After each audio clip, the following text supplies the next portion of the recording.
Lap məişət əşyaları, forma və dekor.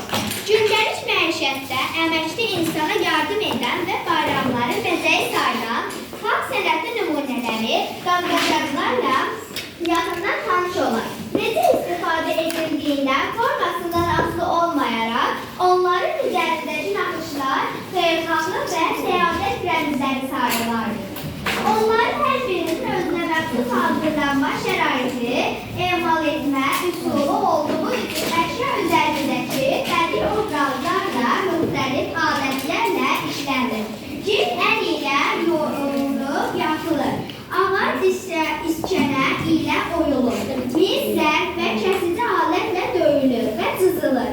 Bürünc isə əridərək gəlib formaya tökülür. Cildən hazırlanan kasa və güvəncin üzərindəki naxışlar təbiət obrazlarını tərənnüm edir. Ancaq onların təsvir üslubu fərqlidir.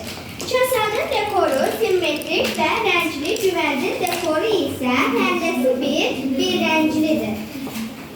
Həm naxışlar, həm də forma, məişət əşyalarını bəzəyi sayıla bilər. Əşyaların formasına diqqət yetirir. Məmruz silüeti bürünc dolça üzərində tovuz quşu təsviri, dimdiyə oxşayan boğaz forma və obrazı vəhdətinə əsl nümunədir. Quş obrazı sanki qabda olan bərəkəti sayır keçicisidir. Sini ilə sərpuş süfrəyə gələrsə deməli ailədə əlamətlər hadisə baş verir. Elimizin şah xörəyi, plov bu qabda süfrəyə gəlirdi. Mis məcrəyi qabağına forma